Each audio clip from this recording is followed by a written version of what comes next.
¿Qué onda, gente? Te ¿Cómo avisa están? que... Ah, No sé perdón. qué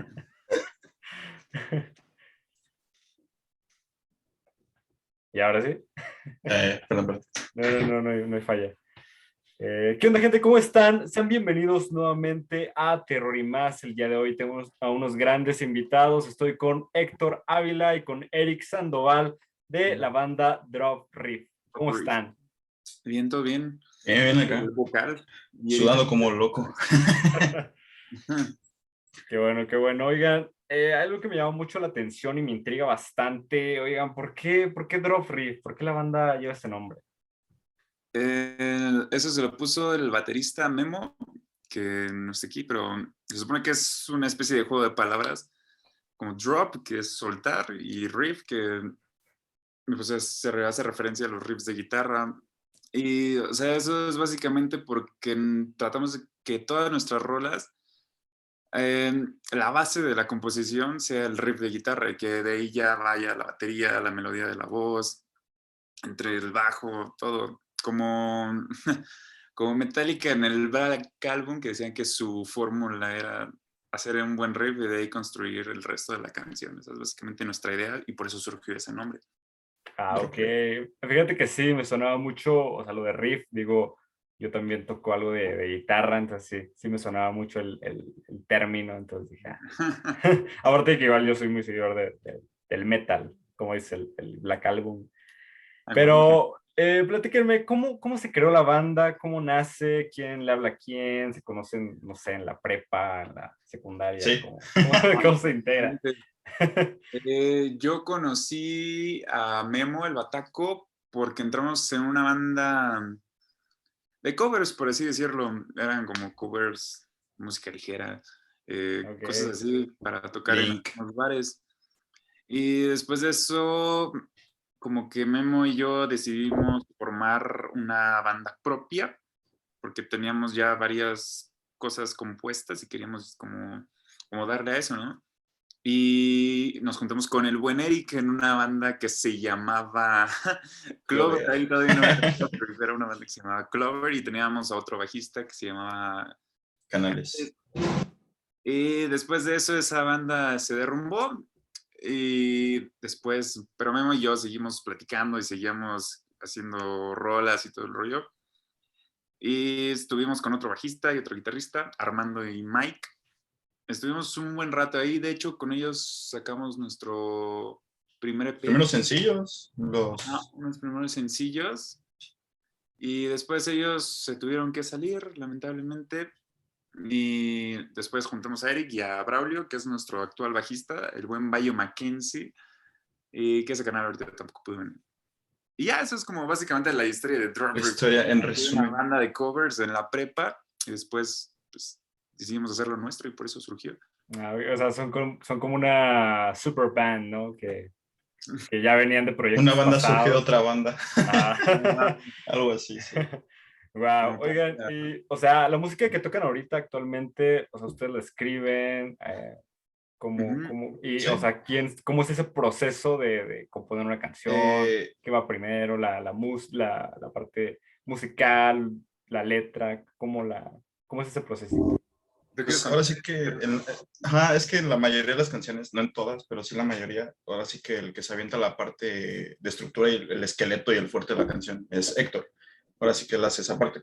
Y él le pasa esas ideas a Memo, el baterista, y a veces se le dice, no, pues sabes qué, sí me gusta, pero a lo mejor si repites esto un poquito más o esto un poquito menos, o le metes la batería y se le envía otra vez por un archivo, y ya, ahora sí que así empiezan a componer. Pero Y ya a mí que me toca la parte de los solos o arreglos o cosas así, son sonidos que digo, a lo mejor esta parte que él hizo le puedo meter algo y nada más para complementar. Y la letra usualmente, eso es entre todos. eso es entre todos, o a no ser de que alguien diga, yo tengo la letra para esta canción y la propone y dicen, pues bueno, está chida. Ajá. Ok. Ese también esa es otra.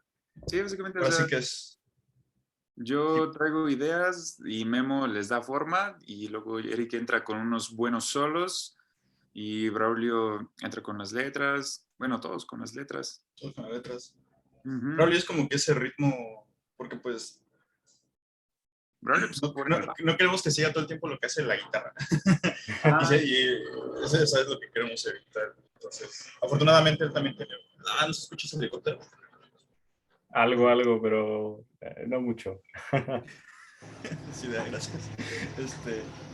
Sí, ahora sí que Bayo tiene también una buena idea de lo que es para meterlo. Igual hay una canción, la de Cumbia, que es diferente a cómo se toca en vivo a cómo se grabó originalmente. Y eso fue gracias a Bayo. Okay. De hecho, gran canción esa de cumbia, ¿eh? A ver, Héctor. Pero sí, Oigan, primero es la lira, ajá. luego batería, bajo y luego voz. Por lo general siempre terminábamos de componer la rola con la voz, es lo que va hasta el final. Ok, y no, por ejemplo, me platican que entre todos hacen la letra, no han tenido como, o no chocan mucho, así como de, no, yo quiero que diga esto, yo esto, quiero que esté No, el mensaje. generalmente chocamos, siento yo, en querer encontrar las palabras, pero como que buscamos las mismas palabras, solamente que ese es como que nuestro choque, o sea, no tanto como que, yo quiero que diga esto, yo quiero que diga el otro, simplemente como que no encontramos entre todos lo correcto, o a lo mejor lo que representaría mejor, a veces.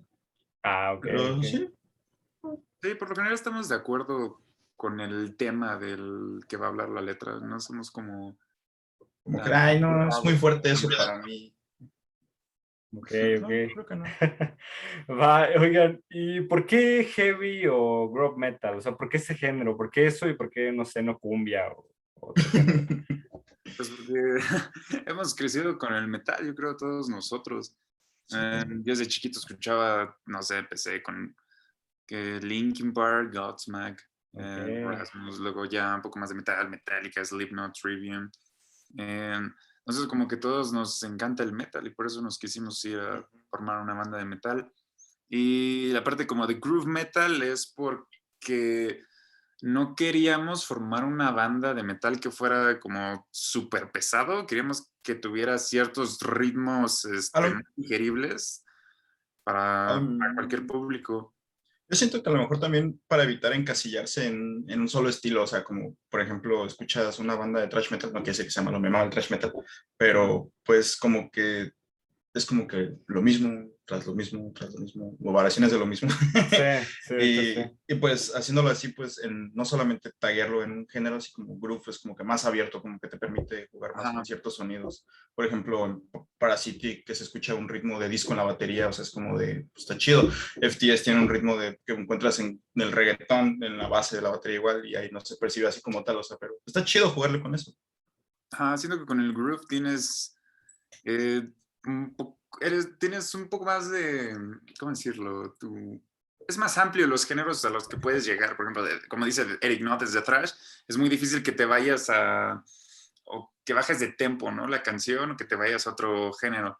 Pero con el groove te puedes ir a Thrash, es más fácil, o irte a algo más tranquilo, ¿sabes? O Así sea, como los pañales, te dan libertad de movimiento.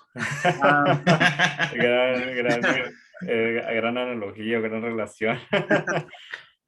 Ok, está bien interesante, ¿eh? O sea, yo no sabía eso, digo yo, conozco el heavy, sí, precisamente como dicen, a veces hay bandas, digo, no quiero hablar mal, pero no sé si conozcan Slayer, Sí, yo, sí, es sí, una de sí. mis bandas favoritas. Slayer. Siento que llegan a ser un poco repetitivos en algunas canciones, por ejemplo, escuché el álbum Repentless, algo así.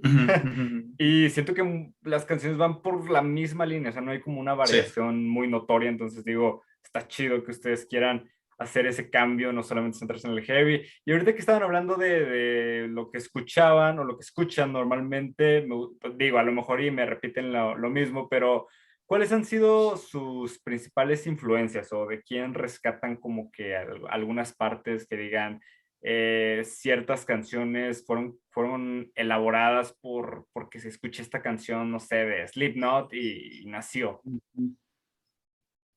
por ejemplo, te puedo decir que nuestra última rola que sacamos, Animus Liber, nació ahorita en la pandemia y yo en la pandemia empecé a escuchar muchas bandas, no nuevas, o sea, bueno, nuevas para mí. O sea, por ejemplo, empecé a escuchar Gojira, que es una banda que ya tiene tiempo, pero nunca me había dado como mucho tiempo de escucharla. Entonces empecé a escuchar demasiado Gojira y Y el primer riff de esa canción, yo lo tengo desde hace años, desde la secundaria, yo escribí como el principio del macho, pero nunca la había podido completar porque no se me ocurría nada que pudiera seguir, no sé, un coro o la parte final. Pero cuando empecé a escuchar Gojira, me inspiré como, no sé, traía esa vibra de metal y de repente salió y se pudo completar esa rola. Entonces, esa fue una de las rolas que salió apenas el año pasado, justamente cuando el año que grabamos el disco nació esa rola, porque esa rola la terminé en la pandemia y fue por Gojira. Le agradezco a Gojira esa canción. Ok, ok. De hecho, sí, les iba a preguntar precisamente sobre su experiencia al realizar esa canción Animus Liver. Ajá. Perdón. Ajá. Es la- Tengo entendido su último sencillo. No sé si me pueden platicar algo, cómo fue el proceso de grabación de esa canción Ajá. específicamente. El proceso, bueno, de grabación, nosotros grabamos guitarras con nuestro buen amigo Cachoa y curiosamente no usamos amplificadores como tal en un estudio. Nosotros descargamos simuladores para esa canción. Las grabamos prácticamente en casa, esas guitarras fueron en casa. El bajo sí se grabó en un estudio y las voces también. Em, ¿Qué La más? bataca igual fue en el estudio. La Ataque igual fue en estudio, fue en La Bestia aquí en la Ciudad de México. Y de composición de esa canción, Es que todo el Eric disco fue a distancia. la historia de la letra, porque esa fue una de las canciones en las que él dijo, yo tengo esta idea y quiero que hable de esto, y pues dijimos, adelante, carnal. Así que, güey, cuenta la historia de la letra. Es que para empezar la rola se iba a llamar El Macho. El O macho. sea, porque tenía como una vibra así y me dijeron, no, o sea, dije, a ver, déjame intentar escribir esta canción, la letra al menos. No se me ocurría nada, por más que quería relacionarlo, sacarle una idea, como que no me surgió. Y estaba aquí en mi cuarto y llegó mi hermano y le dije, oye, ¿me ayudas con esta letra? Y escuchó la rola. Y me dijo, me gusta mucho, pero no le veo relación que hable con algo como de macho o así, no, pues yo tampoco. Al contrario, me dijo, suena más como que una historia o algo como épico, algo como de Existencia. cantidades bíblicas, ¿no? Y así como que dije, sí. y me fui con esa idea y dije, a ver, vamos a hablar sobre como el pecado y todo ese tipo de cosas y empecé a buscarle como relación y dije, bueno, algo más como humano. Y pues ahora sí que la libertad de pensamiento o el libre albedrío vendría a ser como el pecado original, o sea, como que la primera vez que el humano, pues cuando, independientemente de lo que creas, ¿no? El catolicismo, Ajá. cuando Dios saca a Adán y Eva del jardín de Edén, es porque pues toman la manzana y lo desobedecieron, por ende fue como que la primera decisión humana posible, o sea, sin que fuera influenciada por un dios o algo así. Entonces, por eso habla esa canción sobre eso. Es Ah, ok. prácticamente una manera de contar la historia de Adán y Eva y de que agarra la manzana. O sea, de que está harto de que todo el tiempo tiene que hacer lo que le digan para llevar esa paz, pero pues no conoce otra cosa que sea paz, o sea, quiere saber qué es más. Y por eso toma esa decisión. ¿Sí, no? Ok, es un gran trasfondo de la canción. Y de hecho, de hecho también, o sea, me llama mucho la atención de su, digamos que de la parte de su trabajo, más que la música que ustedes hacen, me di cuenta de que en algunos sencillos, y digo los más recientes, empezaron a usar empezaron a utilizar ilustraciones que siento, digo, para mi punto de vista, le da mucho más fuerza a la canción. O sea, como que, por ejemplo, ahorita de la canción que estábamos hablando, veo la animación y digo, pues sí tiene cierta relación. Me llama mucho la atención la de FTS, digo, Yes. está bastante loco la ilustración, digo, en el buen sentido, está muy chido. Sí. Entonces, por qué hacen esta transición digamos que, ocupar algo más, Visual. no, ajá, o sea, porque ocupaban más, por ejemplo, fotos de ustedes y nada más como el nombre del sencillo? ¿Por qué dan esta transición y por qué la dan principalmente? Pues queríamos como dar un brinco en general de los anteriores trabajos que, o sea, no solo en cuanto a sonido y calidad de sonido, en todos los aspectos, en darle como una identidad a cada canción y pues qué mejor que dárselo con una portada. Y entonces esa fue parte de él, querer volver como más profesional todo este lanzamiento y lo de grabar el disco. Entonces por eso decidimos ponerles una portada. Y de hecho fuimos con un amigo nuestro que Lisra. es ilustrador, el buen Isra. Es tatúa. Lo conocimos en la prepa, Ok. el baterista y yo. O sea, él fue con nosotros en la vocacional. Y nos acordamos mucho de hecho, se los propuse, les dije, ¿y si le decimos a Isra a ver que se aviente un boceto? Porque él agarraba los vasos de desechables y siempre dibujaba monos, o sea, cosas, o en las libretas. El vato nunca hacía nada en las clases, pero se pasaba dibujando. Y la neta dibujó muy chido, tatuó muy chido. Ajá. Pues, bueno, vamos a ver qué puede hacer, ¿no? Le decíamos la idea, el concepto, y nos llegó con unos bocetos y dijimos, sí, está chido. Sí, pues, está muy chido, la verdad, a mí me llama mucho la atención, digo, o sea, por ejemplo, a mí me gusta mucho cómo lo hacen en Instagram, que lo hacen en versión grande, digo, también le da cierta fuerza a las canciones y a la promoción de las canciones, entonces sí está bastante chido que hayan dado, como dicen ustedes, ese brinco, está bastante bueno. Y, por ejemplo, ustedes en algunas canciones, me he dado cuenta, por ejemplo, la última, Animus Liber, hacen uso de la voz gutural.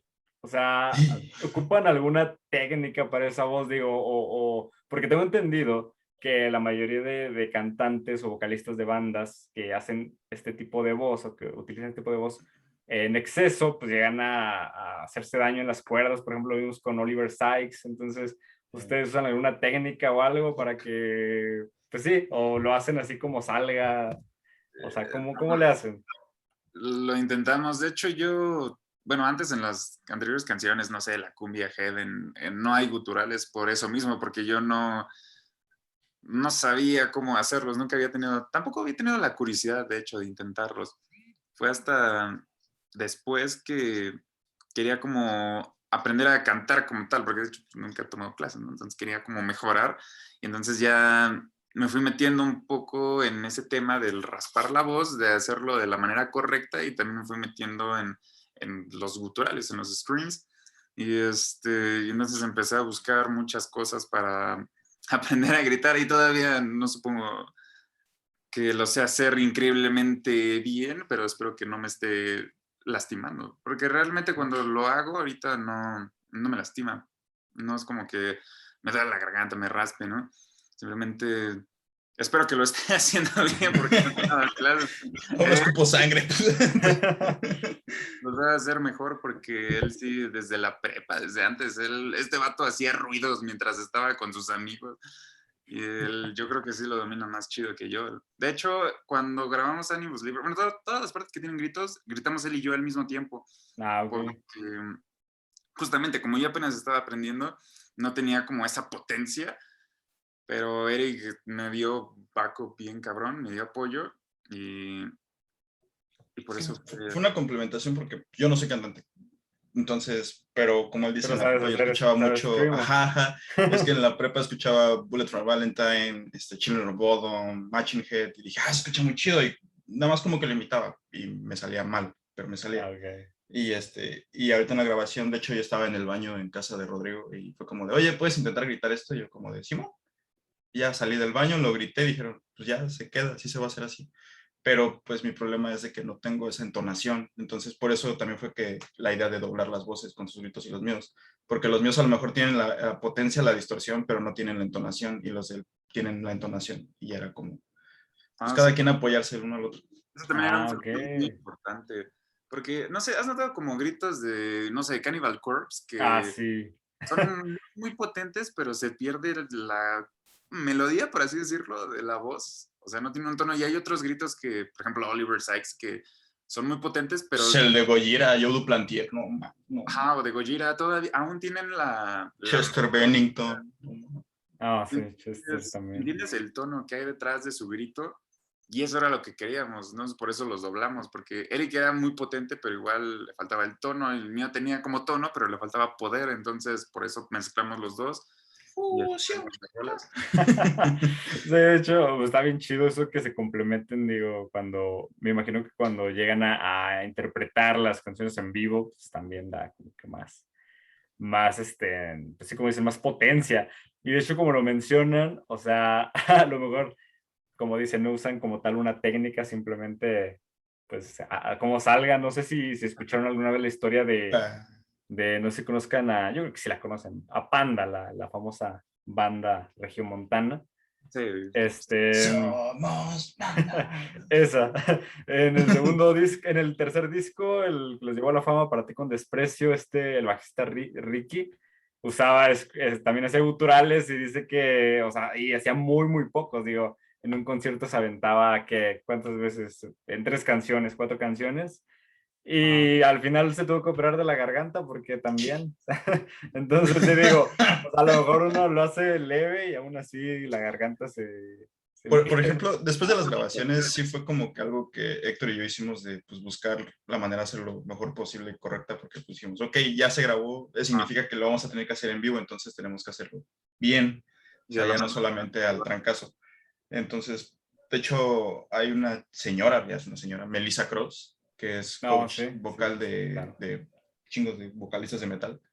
Y sí, rifa, al menos en los DVDs que he visto de ella, sí me ayudaron bastante para controlar mejor el aire, evitar sentir esos putazos en la garganta, calentar es muy bueno.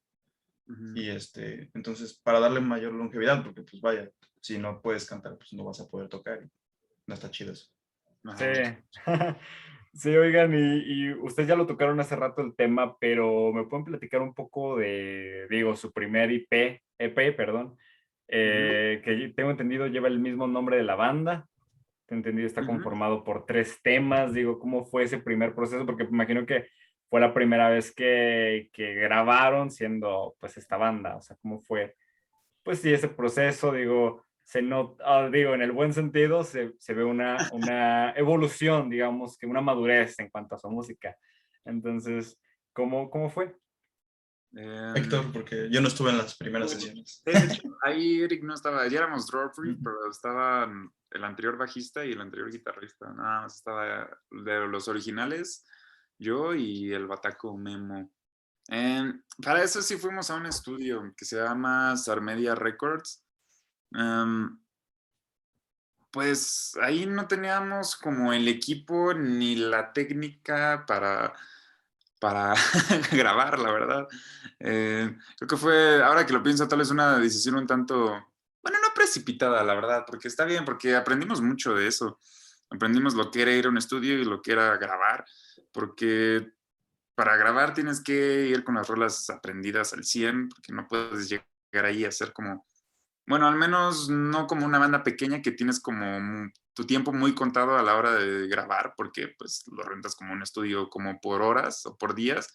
Entonces no puedes llegar a hacer muchos experimentos ahí. Cuando eres una banda independiente tienes que llegar y lo más ya preciso lo que posible. vas a hacer, o sea, grabar y lo más rápido que puedas para que todo el mundo tenga un suficiente tiempo. Por ejemplo, esa vez primero grabó Memo, baterías, luego guitarras y bajos y al final la voz.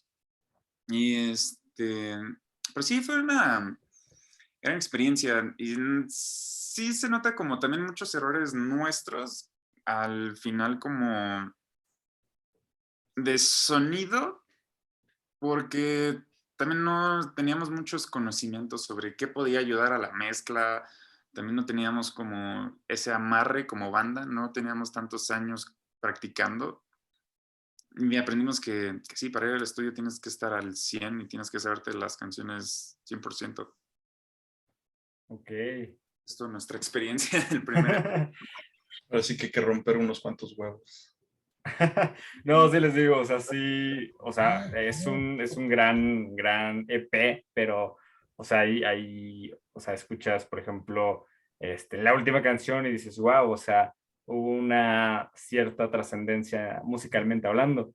Y Sí, también por no sé, por ejemplo, en las guitarras también yo noto mucho, bueno, es donde más noto diferencia, en el sonido de las guitarras, también es como eres más joven y entonces no les sabes mover tanto no Al sé, ecualizador. la ecualización, o sea, sí tienes que aprender muchas cosas para ir a grabar y, por ejemplo, esta guitarra, en este último disco, bueno, que no es disco, apenas vamos por sencillos, el tono de guitarras, te digo, usamos simuladores y estuvimos meses, literalmente meses. La pandemia, desde que empezó hasta septiembre. Buscando el tono para guitarra, para que sonara bien. Desde que Una guitarra los profesional amplificadores. de estudio. Ah, ok. Ahí el que se rifó chido fue Héctor, porque fue el que pasó. Yo desconocía todo eso, la neta. Hasta que me dijo, oye, existe este pedo. Y yo así, neta, a ver. Eso está muy chido porque, por ejemplo, si te vas a un estudio, tienes que pagar horas o el día del estudio, ¿no? Y tienes que usar el amplificador. Y entonces también ahí está el factor de que puede que no sepas, no estés familiarizado con ese amplificador, entonces tienes que llegar y aprender a usarlo, aprender a sacar el provecho a ese amplificador. En cambio, con simuladores, que hoy en día la tecnología está muy cabrón, o sea, ya de verdad esos simuladores de un amplificador real, la diferencia es casi nada, o sea, ya en el mix con la batería y el bajo no lo notas, cuál es el simulador y cuál es el amplificador real. Y la ventaja es que el amplificador real, pues lo tienes todo el tiempo, o sea, puedes probar sonidos con él a la hora que tú quieras El y lo digital. puedes... Ah, sí, el simulador, pues. Ajá, el digital lo puedes usar cuando quieras, y, o sea, y tienes mucho tiempo para experimentar y en el estudio, no, estás muy limitado. Ok, wow, eso es un gran dato, digo, yo pensé que llegabas y tenías todo el día y ahí empezabas como a, a desarrollar a lo mejor lo final, Ajá, pero sí está muy, muy interesante. Y hay algo que también que me llama mucho la atención, digo, no sé si todas sus canciones estén en Spotify. ujú, Me di cuenta de que, o sea, no sé, se dieron como un descanso posteriormente a este primer IP, porque ya ese sale en 2017, de ahí el siguiente sencillo sale en 2019, digo, hay 2 años ahí en el que no hay registro de algo, digo, se dieron un descanso, estuvieron trabajando en lo que venía. ¿Qué sucedió durante ese tiempo? pues no como tal un descanso, es que siento que, o sea, para las bandas de rock, metal o, bueno, sí, bandas de rock metal, como que no es tan fácil sacar como canciones o contenido, discos tan seguidos, ¿sí? Por ejemplo, cada año. Como que siento que para las bandas de metal es más complicado el proceso de composición y todo eso. No es como, no sé, no quiero como tirar a algún género, pero no sé, es más fácil sacar una canción de rap o reggaetón, lo que sea. O sea, me gusta, pero es más fácil. Y de hecho, los raperos sacan muy seguido canciones porque es más fácil producir un beat y meterle una letra que producir toda una canción de metal, toda la composición, irte al estudio a grabar, batería, bajo, voces. Que Es es- que muchas veces como dicen en el rap o en el pop o en el reggaetón, es como una persona y la música. Y aquí es como que somos 4 personas y cada quien busca un sonido en su instrumento, o sea, que esta parte, no sé, le quiero probar con este ahora sonido y hasta que todos se ponen de acuerdo, pues es más tardado para una canción. Y si eso lo multiplicamos a un disco de 10 12 canciones, pues más tardado todavía. Ujú. Sí, Además, siento que no sé si les ha pasado con alguna banda que cuando empiezan a sacar discos muy seguidos, como que ¿La ya, qué? no sé, como que ya no tienen ese mismo punch los discos. No El, sé. el ejemplo más claro es Megadeth y Metallica. ¿Cuántos discos no tiene Ajá, Megadeth y cuántos discos tiene Metallica? Pero te puedo asegurar que los de Metallica me sé las canciones una por una. O ajá, sea, me Metallica la se pones y tarda sé como cuál es. 3, 4 años en sacar un disco, pero cuando saca su disco es un boom, o sea, lo piensan demasiado y eso creo que a veces está bien. Y por ejemplo, Megadeth saca disco casi cada año, entonces Cada como año. que ya se pierde. Y de ese disco te gustan 2 canciones y son como 10 12. O sea, es como Ajá. para. sí, sí, es algo bien, bien cierto lo que mencionan, o sea, sí es una situación más compleja y de hecho va una pregunta, digo, que a mí me interesa bastante saber su opinión sobre la industria del metal en México. Digo, hay muchísimas bandas, está el ejemplo de Transmetal, que es una gran banda, pero siento que le falta trascendencia, lo mismo que Leprosy y un sinfín de bandas. Siento que este género todavía, bueno, digo, creo que sucede en todos lados, el metal y el rock ya no tienen más trascendencia, pero ¿cuál es su opinión sobre esta industria aquí en el país? O el dato que sacó sí me voló la cabeza.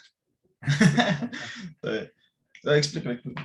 Ah, eh, pues a mí se me hace como algo muy curioso la situación del metal mexicano, porque siento que sí hay muchos fans de metal aquí en México. De hecho, por eso sí hay una buena cantidad de festivales en México. Está el Metal Fest, Notfest, Godfest, Heaven, Stand Heaven. Resurrection Fest.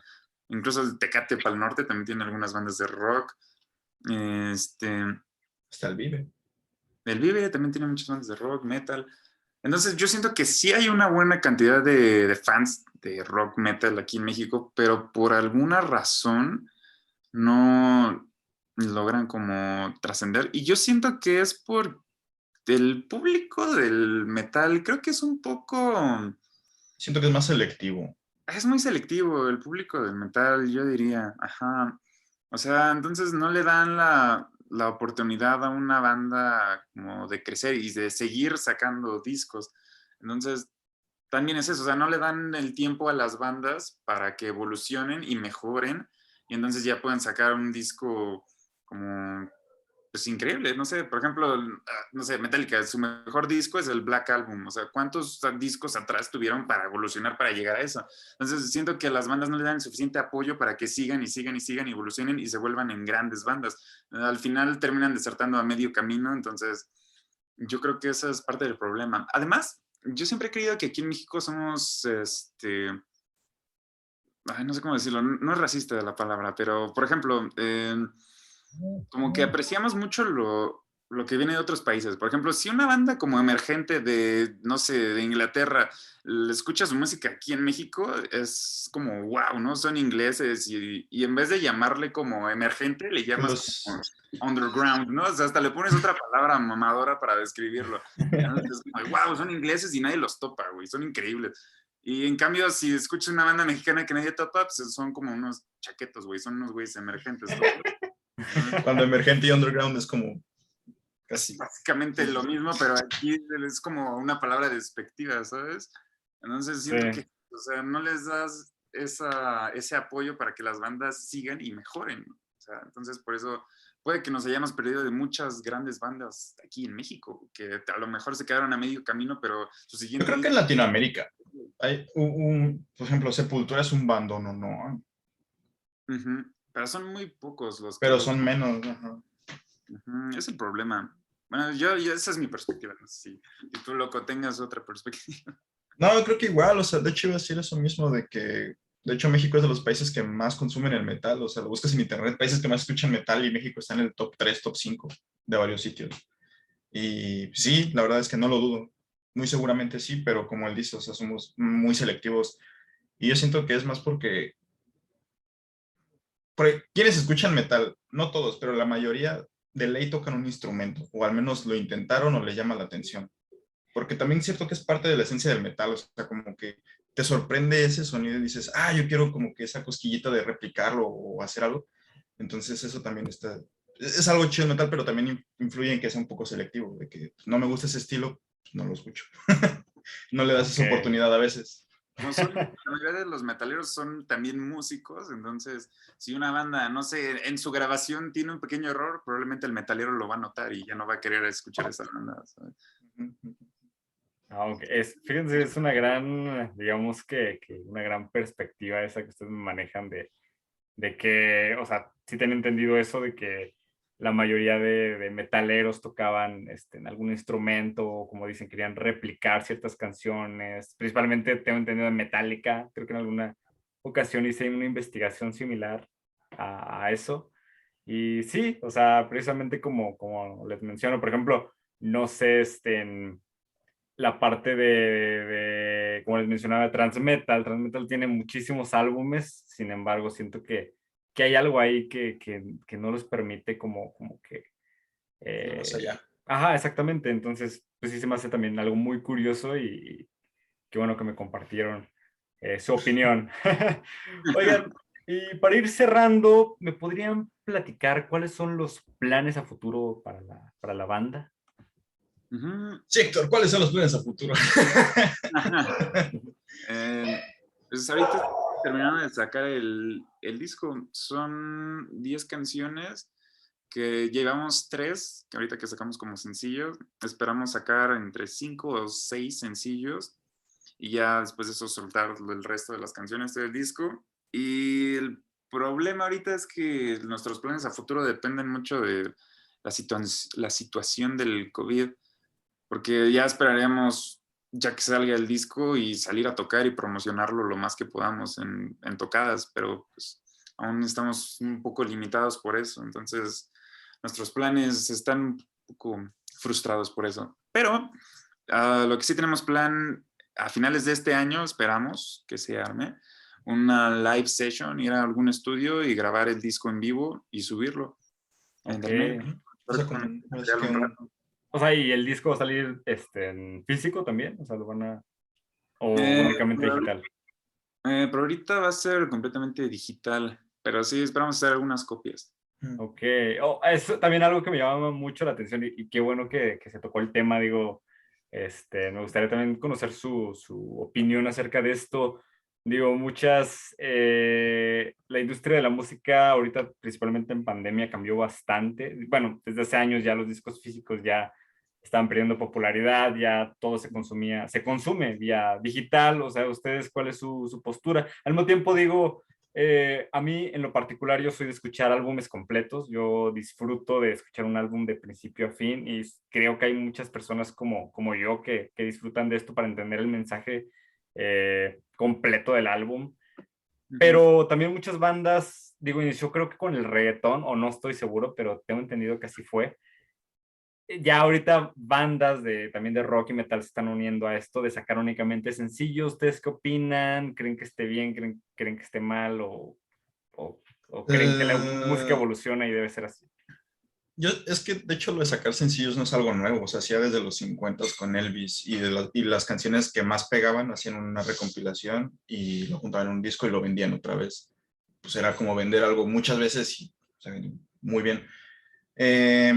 Los discos, yo prefiero igual los discos, porque como dices, es como si tener una película, ves los capítulos y cuando lo vas por separado es como a veces no captas todo el mensaje. No siempre es así, pero usualmente los discos empezaron con eso, darle algún mensaje más completo entre todas las canciones.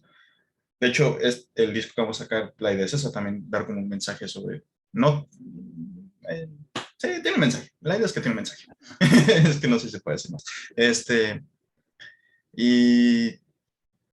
Pero sí te facilita a veces más escuchar, porque por ejemplo, yo antes era de escuchar los discos completos, tengo los primeros 3 de Metallica y desde la secundaria era de escucharlos de inicio a fin, pero pues quería escuchar más música y a veces era como de chale. Y tengo mi primer MP3 de 1 GB y le empecé a meter a lo loco. Y como que le agarré también gusto a escuchar música así por separada. O sea, en modo shuffle, que de repente suena una cumbia y de repente suena otra cosa. O sea, está bien igual.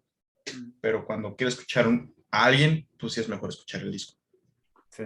Y como, bueno, yo desde la perspectiva de una banda, o sea, creo que los sencillos sí tienen como mucha ventaja porque lo puedes repartir muy bien y mantenerte vigente un buen rato a que sacas un disco y tienes unos 2 meses y ya ahí nadie te va a escuchar hasta que vuelvas a sacar otro disco. Bueno, no vas a seguir como dando que hablar hasta que vuelvas a sacar otra cosa, ¿no? Yo creo que te puedes dar ese lujo ya que puedes dar tours, ¿no? O sea, como que sacas algo y lo promocionas y le das tiempo de vida y así.